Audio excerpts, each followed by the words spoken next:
Gold trusted gold buyers మీరు తాకట్టు పెట్టిన బంగారాన్ని విడిపించి ఈ రోజు ఉన్న మార్కెట్ ధరకు కొనబడను. కాదు నువ్వు నేర్పించావని చెప్పి బయట అంటున్నారు. ఎవరు చెప్పారు? యాక్చువల్లీ నువ్వు చాలా టాలెంటెడ్ అంట. నువ్వే మీ అన్నయ్య కూడా, మీ అన్నయ్య చూడు ఎంత సైలెంట్గా ఉన్నాడు, నువ్వు చూడు ఎలా ఉన్నావు యాక్టివ్గా. నీ హెయిర్ స్టైల్ చూడు, మీ అన్నయ్య హెయిర్ స్టైల్ చూడు. అసలు నీలో ఒక స్వాగ్, ఒక యాక్టర్, కాబోయే సూపర్ స్టార్ ఇవన్నీ కనిపిస్తున్నాయి మాకు. మీ అన్నయ్య అంటే నార్మల్గా ఉన్నాడు. మీ అన్నయ్య ఎలాగా విన్నర్ అవుతాడు, నువ్వు కదా అవ్వాలి.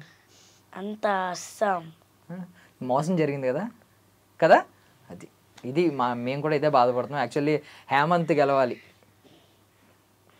ఓకే ఓకే అంతే కదా, కరెక్ట్ అని నేను ఏమన్నా అబద్ధం చెప్పానా? కరెక్టే. మోసం చేశారు. చిన్నోడుగా పుట్టి మోసపోయావు నువ్వు అయితే ఆఖరికి. వయసులోనే చిన్నోడిని, తెలుగులో పెద్దోడిని. మరి మోసం నీకే జరుగుతుంది కదా. ఏమో నువ్వు తెలుగులో పెద్దోడు అంటే నీకు ఇవ్వాలి కదా అవార్డు. ఏమో మా ఫ్యామిలీలో నాకు వచ్చింది కప్పు. అబ్బా అబ్బా, మీ అన్నయ్యకి వస్తే నీకు వచ్చినట్టేనా? ఏమో నీకు అసలు ఎక్కడ ఏమనిపించింది అసలు మీ అన్నయ్య పేరు అనౌన్స్ చేసినండి? ఫస్ట్ అట్లా నుంచట్లా మా బాయ్స్ అందరం ఎవరి పేరు వచ్చిద్దా అని. వెంటనే రిత్విక్ అని పేరు చెప్పారు, పాట వేసారు, గట్టి గట్టి డాన్సులు వేసేసాం మేము. నువ్వు కూడా అరిచావా ఇంకా? గట్టి గట్టిగా వేసా. చూసావా రిత్విక్ ఎంత మాట అన్నాడు. అసలు నువ్వు తమ్ముడిని అంటే ఏదో తమ్ముడిని చాలా దారుణంగా మాట్లాడుతున్నావు నువ్వు. అసలు నేను ఎంత లవ్ చేస్తున్నాడు, నీకు వచ్చిందని తన సెలబ్రేషన్, తనకు వచ్చినంత సెలబ్రేట్ చేసుకుంటున్నాడు. అన్నో వాడు స్క్రీన్ ముందు అలా చెప్తున్నాడు, బయటికి వెళ్తే ఏంటన్నా కుళ్ళు మొక్కవాడా నువ్వు చనిపెట్టావురా నాకు అందుకే రాలేదంటాడు. సేయింగ్ లై. సరే నేను ఇప్పుడు ఆయనకి అందరు బహారా ఆయన కరెక్ట్ చెప్తున్నాడు, రాంగ్ చెప్తున్నాడు నేను చెప్తాను. నువ్వు లై డిటెక్టర్ నువ్వే. చెప్పు ఏం చెప్తావు? అసలు నీకు అవార్డు వచ్చినట్టు ఏం ఫీల్ అయ్యావు నువ్వు? మీ తమ్ముడు గురించి ఏం ఫీల్ అయ్యావు? మంచిదైంది వాడికి రాలో నాకు వచ్చింది అనుకున్నా. Correct answer. ఓకే నీ గురించి నువ్వేం ఫీల్ అయ్యావు? చాలా హ్యాపీగా ఉందన్న కప్పు రావడం. సో అలాంటి ఐ మీన్ ఎక్స్పెక్ట్ ముందేమన్నా ఉందా, నేను నగ్గే ఛాన్స్ ఉంది అని ఏమన్నా అనుకున్నావు, మనసులో అనుకున్నావు? నేను ఫస్ట్ ఎపిసోడ్లోనే కప్పు కొట్టడానికి వచ్చాను అనుకున్నా. లాస్ట్కి తెలుస్తుంది కదా, ఫినాలే ముందు అనిపిస్తుంది అమ్మో నాకు వస్తుందా రాదా అనిపించిందా? అబ్బో నేను కొద్దిగా డల్ అయ్యి వచ్చినప్పటి నుంచి. డల్ అయ్యావా? తమ్ముడు వస్తే డల్ అయ్యావా? అక్కడి నుంచి నాకు భయం కొడతానా కొట్టనా. ఓ మీ తమ్ముడు వచ్చి డామినేట్ చేస్తాడనా? కొడతానా కొట్టనా ఒకటే భయం నాకు. అది కప్పు కొట్టినోడు గప్పుడు కదా భయపెట్టావు చూడు, విన్నర్ ను కూడా భయపెట్టావు చూడు నువ్వు గప్పుడు. ఈడెట్లా చెప్తాడు, ఇంటికి వెళ్తే నిన్ను చూసేవాడు భయపడతాడు, నా యాక్టింగ్ నేను చేసుకున్నాను అందుకని నాకు కప్పు వచ్చింది అంటాడు. అదే భయపడ్డాడు. కాకపోతే నువ్వు విన్నర్ని భయపెట్టావు, విన్నరే భయపడ్డాడు అంటే అర్థం చేసుకో. ఈవెన్ జడ్జిలు ఎంత భయపడి ఉంటారు కదా నీకు జడ్జిమెంట్ ఇవ్వడానికి. చూసి నేను భయపడతా. Okay okay but drama juniors అయిపోయింది అంటే మంచి, మనకైతే గుడ్ న్యూస్. నువ్వు విన్నర్ అయిపోయావు, ఇంటికి వచ్చావు, ఒక సూపర్ స్టార్. ఇప్పుడు ఊర్లో అందరూ వచ్చి రుత్విక్ బాయ్ నమస్తే అంటారా? ఏమంటున్నారు? రుత్విక్ బాగా చేస్తున్నారు స్కిట్లు అలా కామెంట్ చేస్తా ఉంటారు. ఇప్పుడు అయిపోయింది కదా, మరి మిస్ అవుతున్నారా ఏంటి? ఫుల్గా. మరి ఏంటి ఏం చేయాలి? మళ్ళీ మీరు అందరూ కలుసుకోవాలంటే ఏం చేయాలి? లేదు మళ్ళీ నువ్వు ఆన్ స్క్రీన్ కనిపించాలంటే ఏం చేయాలి? సినిమాలు అక్కడ నీకు కాంపిటీషన్ ఎవరు మరి? ఎవరు లేరా? చాలా మంది ఉంటారు. ఎంతమంది ఉన్నా సరే పక్కన మీ తమ్ముడు వచ్చాడు అనుకో, మీ ఇద్దరిని చూసి ఎవరిని సెలెక్ట్ చేస్తారు? చెప్పలేము. ఎందుకు చెప్పలేం? భయపడ్డావుగా. పులి నువ్వు కాదు, పులి. మెసేజ్లు అందరికి నేను నీ పులి అని చెప్పి పెట్టడం కాదు, పులి. నేను కాదన్నా వాడన్నా నా ఇన్స్టాగ్రామ్ తీసుకొని వాయిస్ రికార్డ్ పెట్టేది ఆడన్నా చిన్న పులి అంటాడు. చిన్న పులినా? ఓకే ఓకే నువ్వు పెద్ద పులా? మహేంద్ర అని ఒక అన్న ఉంటాడు, ఆయన దగ్గరికి వెళ్ళి ఈ కామెడీ డైలాగ్ యాడ్ చేయొచ్చుగా గిట్టు వెళ్ళి అంటాడు. బట్ సీరియస్లీ రుత్విక్ నువ్వు చాలా చాలా సైలెంట్గా కనిపిస్తావు, కానీ అక్కడికి వెళ్ళేసరికి ఏం చేస్తావో నాకు తెలీదు. ముందే ఏమన్నా ఇస్తారా? ఎనర్జీ డ్రింక్, ఐస్ క్రీమ్ అలాంటివి ఏమైనా కొనిస్తారా?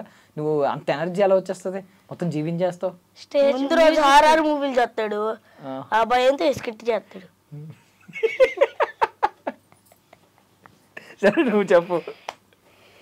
అక్కడ జడ్జిని చూసినాక అది ఎనర్జీ వచ్చింది, పాటలు డాన్స్. కాళ్ళు ఉండికిపోతాయి. ఒరే ఎందుకు పిలిచారన్నా బాబు, నేను అందరూ పోయారు. నీతో పాటు ఇద్దరులో ఎవరు స్మార్ట్ చెప్పు, నువ్వు చెప్పు. నేనే. అసలు కాదు, మేమైతే మేము చిన్న పులికే ఓటేస్తాం. ఏదో కప్పు నీకు వచ్చింది కాబట్టి పిలిచాము పక్కన. ఈ రోజు ఇంటర్వ్యూ ఎవరిది అనుకుంటున్నావు? హేమంత్ది. ఊరికే కప్పు వచ్చిన కూడా పక్కన కూర్చోబెట్టండి అని చెప్పాం. టెక్నాలజీ అంటాడు. ఎందుకు టెక్నాలజీ అంతే కదా, ఇప్పుడు టెక్నాలజీ ఇప్పుడు ఇలాగే అంటున్నారు. మంచిగా పలకడు వర్డ్స్ నత్తాడు. ఏ టెక్నాలజీ అనే టెక్నాలజీ ఎంత బాగున్నాడు అసలు. టెక్నాలజీ అనే టెక్నాలజీ అది నువ్వు బుక్స్ లో చదివిందంతా పోయింది ఆ రోజు. ఈయన ఇన్నర్ ఫీలింగ్ ఏంటో నేను చెప్తా. టెక్నాలజీ అని టెక్నాలజీ అంటాడు అందరి ముందు. తెలీదు పాపం, నువ్వు నీ ఇలా స్మార్ట్ కాదు కదా. నేర్చుకో కొంచెం, హేమంత్ని చూసి నేర్చుకో. ఈ రోజు నేను ఎందుకు కూర్చోబెట్టామంటే ఇక్కడ కప్పు తెచ్చుకోవడం కాదు. చూడు సరిగ్గా వాళ్ళ ఫ్రెండ్స్ చూసి కూడా నేర్చుకోడు, నన్ను చూసి నేర్చుకుంటాడా? వాళ్ళ ఫ్రెండ్స్ కంటే నాకు తెలిసి నువ్వే స్మార్ట్ ఉంటావులే. నా వాళ్ళ ఫ్రెండ్స్ కి ఏ ప్లేస్ లో అయ్యొస్తే ఆయనకి బి ప్లేస్ లో కూర్చుంటాడు వెళ్ళి. సరే నీకేంటి వస్తుంది? మనకి ఏ ప్లేస్ లే. నీకు అదర్ నావిగేషన్స్ ఎక్కువ అని చెప్పి విన్నాం. అంటే క్లాసులు వినడం కంటే కూడా క్లాస్ ఎప్పుడైనా మధ్యలో బ్రేక్ ఉంటుంది కదా, ఒకసారి వెళ్ళి ఇంకొక మేడం వచ్చే బ్రేక్, ఆ బ్రేక్లో ఎక్కువ యాక్టివ్గా ఉంటాం అంటే కదా, ఆ బెంచ్కి ఈ బెంచ్కి. చూసా పైగా అమ్మాయిల ఫాలోయింగ్ ఎక్కువ నీకు. ఎవరు చెప్పారు, ఎంక్వైరీ చేసాం. బా నిజమేనా? అమ్మాయిల ఫాలోయింగ్ అయితే నాకు లేరు, కానీ అబ్బాయిల ఫాలోయింగ్ అయితే చాలా మంది ఉంటారు. నువ్వు డ్రామా జూనియర్స్ ఫస్ట్ టైం నువ్వు వెళ్ళినప్పుడు నిన్ను మళ్ళీ రమ్మన్నారా? చేయలేదు కదా ఆడిషన్స్లో? చేశారు. ఫస్ట్ రౌండ్లో చేశారు, సెకండ్ రౌండ్లో వెళ్ళిపోమన్నారా? మళ్ళీ పిలిచారా? నువ్వు ఆ సెకండ్ రౌండ్లో వెళ్ళిపోయినప్పుడు చాలా బాధపడ్డావంట. ఎవరు చెప్పారు? మీ మమ్మీ చెప్పారు. అంటే నువ్వు అన్నావంట అన్నయ్య సెలెక్ట్ అయినందుకు, నువ్వు సెలెక్ట్ అయినందుకు బాధ కాదంట.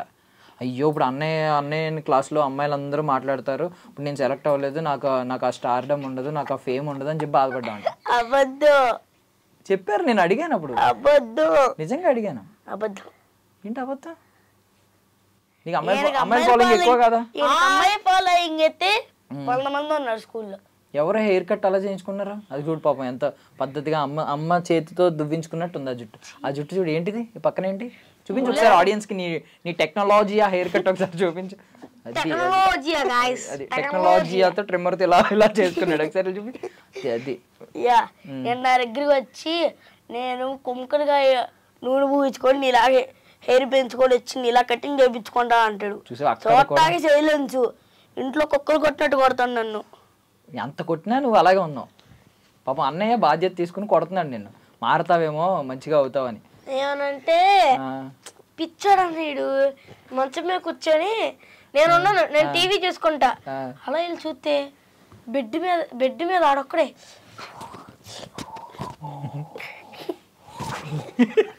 ఎగురుతాడు పిచ్చోలాగా. చూడలే కాదులే, మీ వాడు చాలా ప్లాన్స్ ఉన్నాయి. మీ వాడు సూపర్ హీరో అవుతాడు ఫ్యూచర్ లో. హనుమాన్ సినిమా తర్వాత రోజు మా ఫ్రెండ్స్ కి ఫైట్ ఉండిద్ది, మాకు వాళ్ళకి.